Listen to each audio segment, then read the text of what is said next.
everyone. This is Damon. I am back with Mike Bloxam, Brian Greene of the Owl's Place fan site, and joining us for the first time, our longtime mutual friend from the early days of the online Quantum Leap community and the queen of Quantum Leap.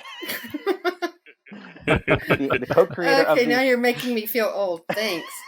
Co-creator of the virtual seasons, MJ Cogburn. Thank you, MJ, for joining us. Sure. Wanting to talk for a long time. We are talking about Quantum Leap, Season 1, Episode 17, The Friendly Skies. What else are we talking about? Written by Alex Berger, directed by Linda Mendoza. When Ben leaps aboard a 1970s passenger jet as a flight attendant, he must outwit its hijackers before it mysteriously crashes into the Atlantic. Worse, he has to do it all without Ziggy's help. The leap date is August 5th, 1971. Yay! We got a full leap date again. Yes. And Ben has leaped into a female flight attendant, Lois Mitchell. He is a woman again. Like that's interesting. That he's done this more than Sam ever did in a season. And he was wearing a cute little dress too. Yes. Yeah. Yes, he was. I liked that whole. Yeah. Well, you want to go first, MJ, and talk about the episode? What you thought? No, I better not. I know you've had issues with the show, even though you said it's getting better. I have. It hits some of the feel-good spots, but there's something missing, and I think we all know who is missing. So I'll leave it at that. All right, Mike, how about you first? I felt like this episode was a step down from the kind of upward trend we were seeing with the quality of the stories and the balance between the project and the leap itself. Good concept. Like I like the idea of the episode. I didn't feel too attached to the people, and there were some plot holes, like where these guys with the machine guns come from. Yeah, right. Yes, out of nowhere. How did they get guns on an airplane? Yeah, it's not like the co-pilot could have helped them sneak it on. It's I'm pretty sure the airport security would have caught that at some point. Well, it was the 70s, so it might have been a little. This is pre 9/11, but I don't know. Anyway, continue. Yeah, I'm pretty sure guns would have been hard to disguise. I don't know. I agree. I tried to suspend my disbelief for this episode a bit more than usual. It's a big no. But yeah, it was enjoyable, but not quite where I thought we were going to go with this episode. Okay, how about you, Brian? Kind of the same. It was a decent story, I guess. The stuff at the project was okay, but yeah, there were some plot holes. Like, I said in my "Say What" section on the website, why would the hijackers let the crew stay alone without any supervision in the back? And then the hijacker purposely closes the curtain so he can't see him anymore. That made no sense at all. And then you've got Ian and Jen having this heartfelt conversation about Ian's worth to the project while they only have 30 minutes before the plane crashes. I'm thinking, get to work. What? Very good. So hundreds of lives hang in the balance. Very good point. And we're having touchy-feeling moments. Nice, but save it. Wait till the end. But overall, I mean, it was okay. The last episode was a lot better. They completely dumped the arc they were really focusing on from the last episode, and it really just a couple of flashbacks. But the evil leapers. Yeah, we were talking about that last episode where we couldn't believe they even said the name, but that was kind of neat anyway. As you brought up, MJ, the whole him being in the dress, and I did find that funny.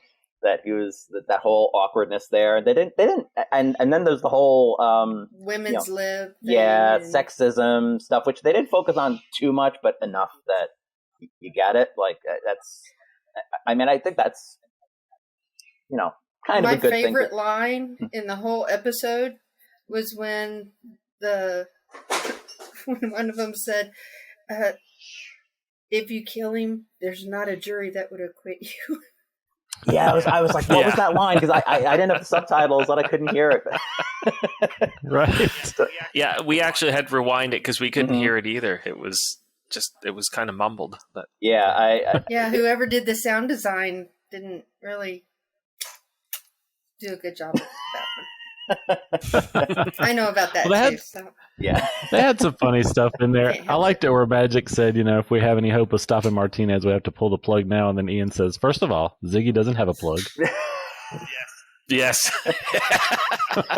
And can we take the knife out of my back? Oh yeah. Yeah. We'll get back to the whole Ziggy thing later, but yeah, we joked about that last week about we went around on the message boards and the Facebook groups about just pull the plug, and I'm like I don't think it's that simple, and actually it is that simple. Really? It's not supposed to be that simple. We'll get back to Ziggy later. That I did like Addison's line. Please. I did like Addison's line. Like, I hope you choke on your coffee. And then he did. Yes. And then he did. And then he did. Yes. That was good foreshadowing. I did like that. Yeah. That was great. Yeah. And the thing that was what Holly said about the acquitting thing. Like, that's kind of the foreshadowing too, but poisoning the drinks. Yeah. As we said that the episode is mainly about the hijacking of this plane. I like the MacGyver-esque plan that Ben came up with by mixing in the insulin and the Quaaludes, and then there's the guy who's taking the Quaaludes and is basically just he's mixing it with his drink or whatever, and he's and he's sleeping through the whole flight basically, and then just and then wakes that was up. pretty. Oh Yeah. yeah. Like, that's what everybody's clapping for. What did I miss? I thought that was funny. It was a red herring with he's trying to mix it all, and he's like, it's like, drink the water. It's good. It's like you drink it. Okay. Refreshing. And then he splashes it in their face and injects them with the concoction that he came up with. There were some good one-liners in it. Said at that point was service with a smile. Oh yeah. Yes, that would have been good. Yeah, that would have been good. Yeah, I did like that. Dealing with all these unruly passengers, and just okay. There was some decent comedy. I like the dad joke stuff with the "so we're flying blind." Oh, she's like, "You're not sorry at all." Yeah. I get distracted. Yeah, Ben says, "So you're flying blind." Ben says, "So you're flying blind." She kind of eye rolls. Oh, okay. Sometimes I miss stuff because we're watching stuff. We watched it again, and then my kid is just he's being a 2.5-year-old, so I don't hear things a lot of times. Imagine having a second one running around. Yeah. I can't imagine. That's what I was dealing with. Mm-hmm. And so the reason the plane crashed basically is because of the gunshots, right? Were damaging the hydraulics. Right? That's why. And then the Quantum Leap podcast, they brought up a good point. I listened to it earlier, and they said, how did the plane crash in the original timeline? Because if Ben was doing stuff that because he went up to first class, but what's her name, the one he leaped into, wasn't there originally, right? Lois, yeah. I'm assuming she wasn't there. So, but that's kind of what set it all in motion, because this random guy pushed the cart into charging the guys with the AK-47s. So how did the plane crash originally? I would think that the plane would have gone down, possibly through lightning or something else, Mhm. because there was only one person flying the plane at that point. There was no help. Yeah. And Yeah. perhaps there had been someone who rushed at somebody and then they shot and then it still goes down. It still Yeah, I guess that goes still down. could have happened because he kind of So did it it. still He could did have it on his happened. own. Yeah. Yeah. It's still it's kind of like the whole was it the Star Wars show on the Big Bang Theory? Star they're Wars like, show. and they're like, this would still no. It was Raiders of the Lost Ark. The Germans would have still died. Oh. What did he do? Oh yeah. No matter what happened, if Indiana Jones was there or not, it was still going to happen, right? Sorry, Yeah. Star Wars fans, my bad. That's okay. That's okay.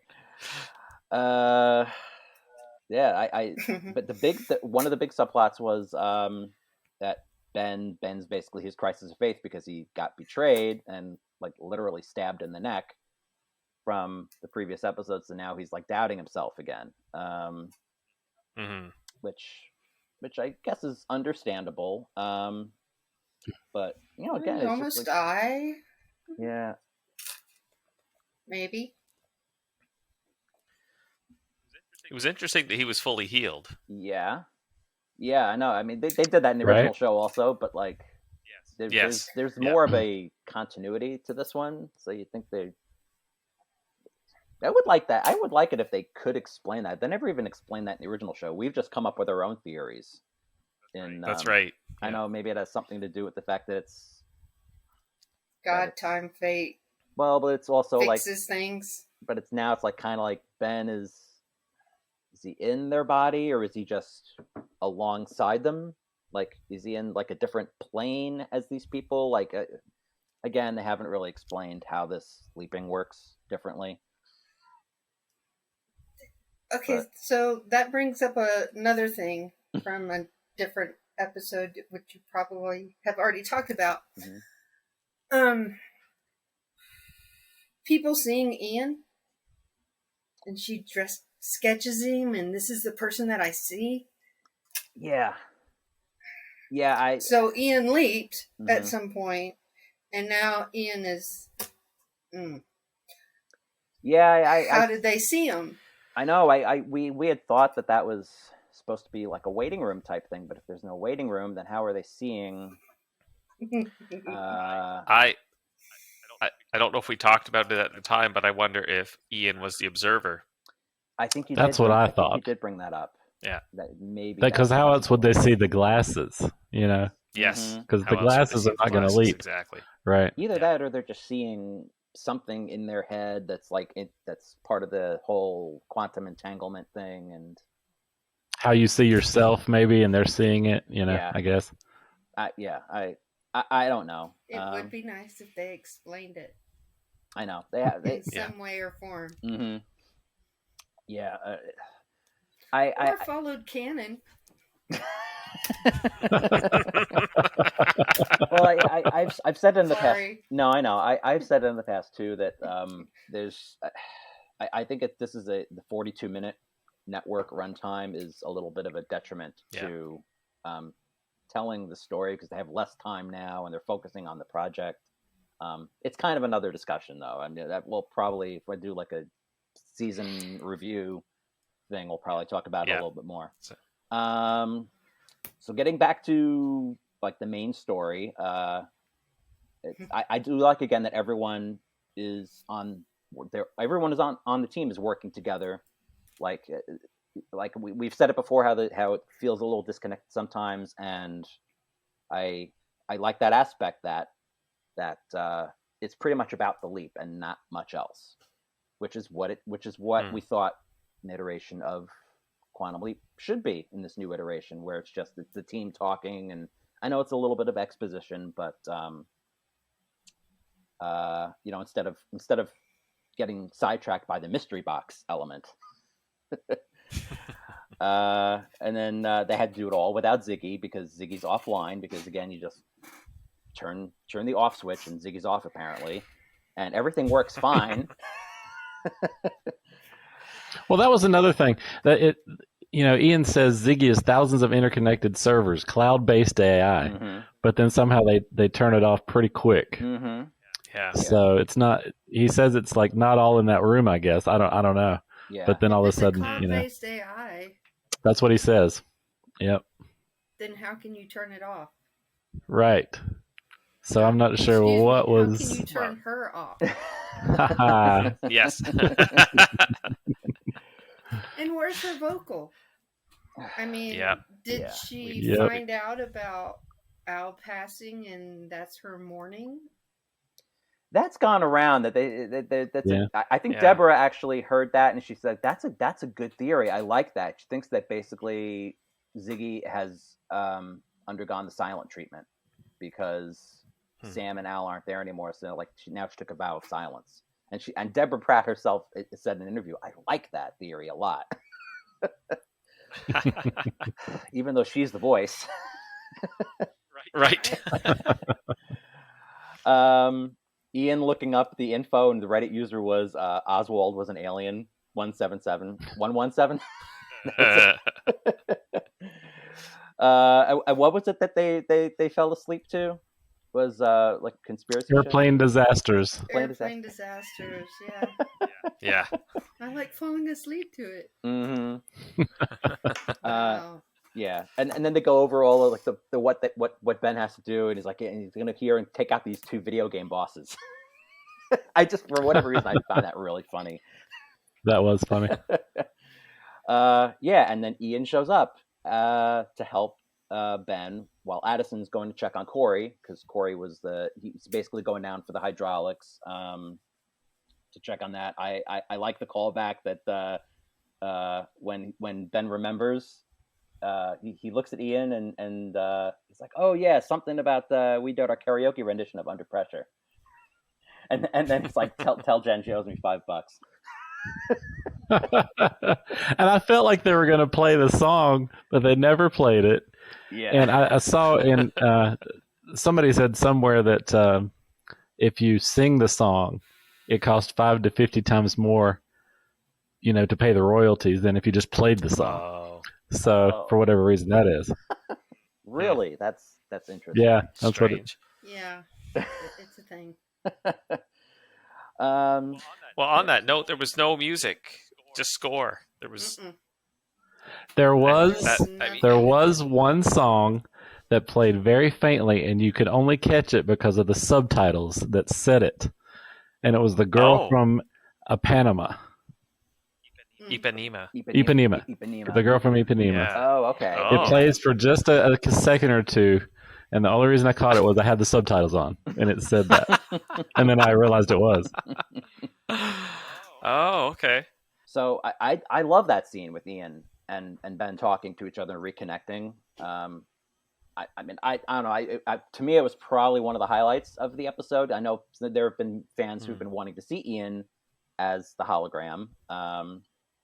I feel like the main reason for that, though, because they kind of took away from Corey's moment, like to show what Corey was doing, the showing Ben landing the plane, and I think it's because the producers really needed to give us that Ben Ian moment before the finale, because we haven't gotten that yet. Because again, they're kind of throwing a lot of stuff right at the end instead of spreading this out. Like I feel like they should have done a little bit more.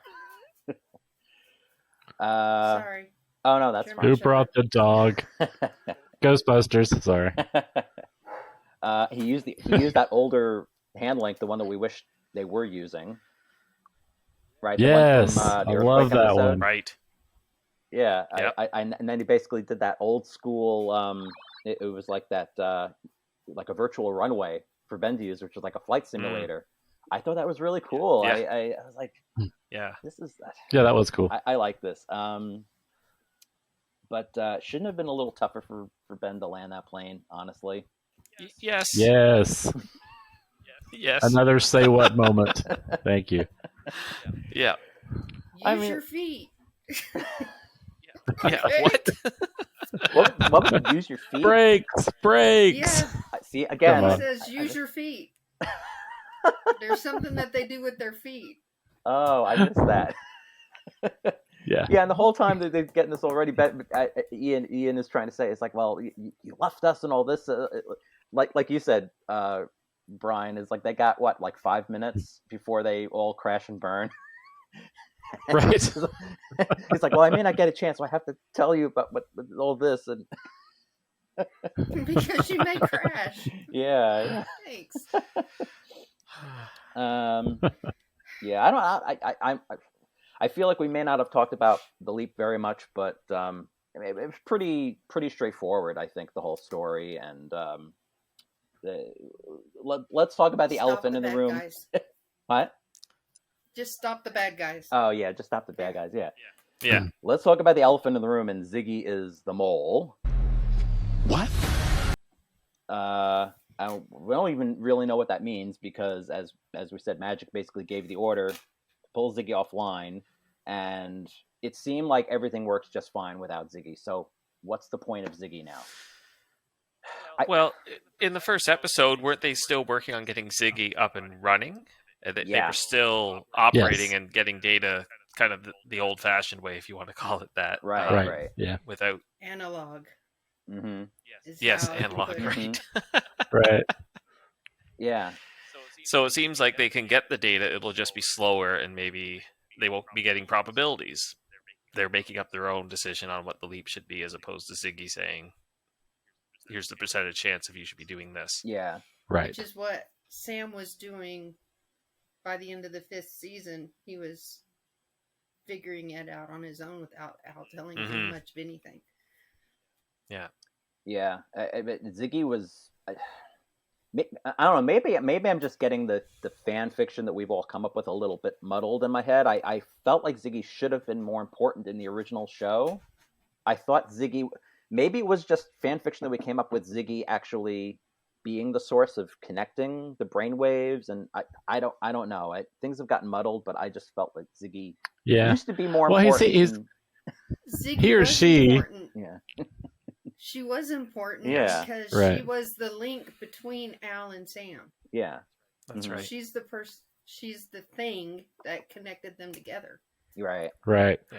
And it seems like Ziggy's gotten upgrades over the year. Even in the original series, it was a he and then a she. Oh, yeah. And even in the leap with back, Sam says, ego. Right. Yeah, even in the leap back, Sam says, I've updated it, like the program. Right. Yes. Trying to get things, and now they spent 30 years, so they've obviously upgraded and moved Ziggy from New Mexico to this new place, and that could be also why the voice is not there anymore. And there's all kinds of theories you can come up with. I'm suspecting it's not even the same Ziggy because Ian kind of clarified that they wrote the code for all of this new, and like I guess maybe whatever was scrapped from the original project that they replicated everything as best they could. See, that's what I don't like. Why are you redoing something that you don't have to redo? Yeah. She was fine before, and she could do all the probabilities, statistics, all that stuff without any issues. And then suddenly, oh yeah, we're rewriting the code and we have to do all this stuff to make her work right. Well, I think it's because I feel like everything was like reverse engineered because they don't have Sam there. So whatever Al could take when he got sent, right? Because basically, like Al had the old hand link and some of the old technology that he kept in secret. So I have a question then. The imaging chamber that Janice made, is that the original Ziggy then? I don't know if she had Ziggy. I think she just had like an original hand link, but yeah. But how? She needed the hand link. Make it work. She's got to have something to make the imaging chamber work. She true. would have to have a part of Ziggy. That's maybe. Which leads you back to the whole thing about the evil leapers. Who has Ziggy? Who has the real Ziggy? Yeah. Mm. Yeah. I don't know. Well, they kind of explained at the start of this episode that I don't think Ziggy was a willing mole. It's just that Ziggy has all the present day information and it's being carried to the Right. future. So they're able to see everything that's happening in 2023 in the as it's future. happening. Yeah, So yeah. Magic's logic was shut Ziggy down, therefore they won't know anything about the current leap. Yeah. No, I Right. do get that. It's just it. I don't know if this was like a good idea or if this was just kind of stupid. I don't know. I was intrigued by the idea because we've come up with stuff like this in our stories. Yes. Yes. But Lots of ideas. But we kind of built a story around it, and it's like we sprinkle little things here and there, and this just kind of came out of nowhere. It does make you wonder now, because the internet is essentially Ziggy nowadays. Like when the original show, like we didn't have anything like that. Now we got the internet, so maybe Ziggy really is kind of pointless, even though she really shouldn't be. Like I don't know, it just makes you. Please don't tell me that you're going back to the South Park episode where they need to go and unplug the internet and restart it.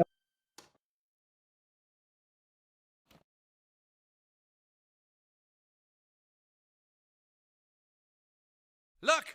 The flashing yellow light is steady green now! He did it! I've got internet! Me too! Internet activity in all sectors, sir!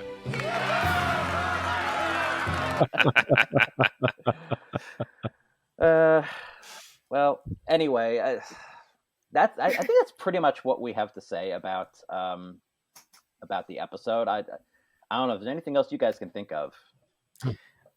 The leap effect they did at the end was really a lot better than most of the other ones. Very detailed. If you paid attention, yeah. The leap effect when he leaps out, it was very much more detailed than the other ones. Yeah. Yeah. Mm-hmm. Yeah, that's it's weird. My Amado was she's talked about the leap effect. She's like, why does it look so like almost like he looks like a zombie now? Like it's. I guess it's like the way all of the lines are, and I mean, it looks good, but it does look different sometimes. And it's just, but it is looking better. It's there. If it's hard to hear, but you can hear it. When I'm listening sometimes, and I'm trying to get. There's a little in there. Yeah, it's hidden in there pretty well. Yeah, you can hear that rumble sound more, but yeah, it's in there faintly. Yeah, you hear it. But it is 30 years later. It's a new project, new technology. Yeah, I know. Yeah, things are going to be slightly different. Whatever. I know. I'm feeling it. I wish some things were a little more connected. We'll talk about it more another time. I did think overall this was a good episode. I did not like it as much as I hoped I would, but I didn't hate it. I did. Yeah, it was decent. I mean, it was definitely one of the better episodes compared to. I mean, we could say the pilot wasn't all that great. So I mean, they've been. You know, I feel like the second half has had more better episodes for the most part. Yeah, so definitely. Yeah. If anybody else, like I said earlier, the feel good is there, depending on the situation. It's just not quite all the way throughout like it should be. Yeah. Yeah. Right. Yeah. Yeah. I did like a lot of the effects. What I'm talking about. Oh yeah. Look up any episode of Quantum Leap, and from the first 5 seasons. Even in the first episode, there was something there that kept you watching. Yeah. Yeah. There are hints of it in this, but it is that I think it's this new dynamic of the present day and cutting back and forth, which I feel like they have gotten a lot better with the balance of that, but it's taking some getting used to, I think, for a lot of people. So it's just it's a different show. It's like Star Trek and The Next Generation. Each one, and Deep Space Nine, each one had its own thing. And quit it, Mike. What? For anybody watching this, it's like we're like part of the old crew, but like we all known each other for over like 20 years at least. So Oh, yeah. we're just Yeah. kind of just having a ball right now. Oh, I can see the look in his eye, and I'm just like, oh god. All right. Well, anyway, the next episode, this was the penultimate episode, and the next one is the season finale, Judgment Day, and as we thought, Ben has leaped into the future. I don't know. You have some thoughts, MJ. Canon. There's canon here that they are not even taking into. I mean, when he leaped into the past, it was 1800s. Well, Sam did. There was a reason for it, but Sam did leave. He was his own grandpa. I know. Like that. But there was a reason for that. It was a DNA thing. But I don't see how he can leap into the future. Well, hear me out. What if the future project is really the current project, and this project is in the past, which it is. Just like Project Quantum Leap in the original series was in our future. I think that other what you're saying. See what I'm saying? Martinez is the current time. Well, it's again the present is always going to be the past if you're in the future. Right. So are you saying that? Hold on. People assume that time is a strict progression of cause to effect, but actually, from a non-linear, non-subjective viewpoint, it's more like a big ball of wibbly-wobbly, timey-wimey stuff. I want to make sure I'm getting your idea right. Are you saying that Martinez is like 10 years further in the future? 30, at least.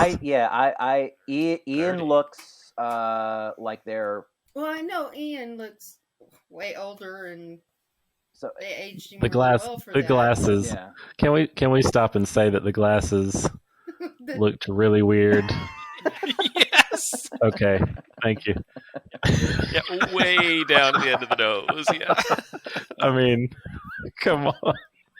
They were kind of costume looking. Yeah. Yeah, they were. Well, I just don't understand some of the concepts that they're bringing out. Well, what I was going to say was, since we don't know much about the episode yet, but I was watching this and feeling like this was eerily similar to the way I began my story when Sam leaped into the future. The whole right down to leaping in, and it's like the underground tunnels and the ruins, and there's like a nuclear winter. Which story is that? Future's End. And like somebody waiting for them, like, oh, we've been waiting for you for a long time. And the idea behind that was like pretty much like Sam went missing for 30 years because it's like a time jump. So I think that's why they lost contact with him, because he's just not there. He has to catch up to what is now the present, even though from our perspective it's the future. You following me? Right. I'm following. It's just having him say, oh, I'm in the future. Well, from his perspective, it is the future. It's like Marty McFly. Be in the future. Yeah, all I want to say is Yes, I know Marty McFly. All I want to say is where's my fee? Where's my writer's fee? This was my story idea, and hopefully it better not be some kind of cult, because Maybe they looked through the virtual seasons and found it. Well, yeah. All right. Anyway, we'll talk about it next week. We're already running. Can I just mention a couple things? Sure. Sorry. So we did mention how we got a date, but I think it's the first time in the new show that we've had Addison say, your name is blah, blah, blah, and the date is blah, blah, blah. Yes. I don't think we've ever had that. It's always been, here's the date, or here's the name. If we're lucky. Mm-hmm. Right. Or you see it in the newspaper. Yeah, exactly. Right. Yeah, or it's the wedding of Princess Di and Prince Charles on the television. Or exactly. I mean, well, August 5th was the date, which is a decade and a little more before I was born. Like, that's my birthday. So I like that little touch. Oh, okay, cool. But the one thing I noticed was Magic was, they were saying something about 10:30 or something, and he checks his watch. Like, do they all sync their watches to the current leap time? They should. No, I didn't catch that, but you're right. Huh. Yeah. I mean, it was always assumed that the project is in sync with the Leaper in the past, but there have been times in this show where that hasn't seemed to be the case. Like when they were trapped in the elevator and like during the security lockdown and it seemed like Addison was there like all night or whatever. Like the time doesn't always match up, but it did this time. Yeah, that's true. Maybe because Ziggy was offline, so they had to really make sure everything was synced up. I don't know.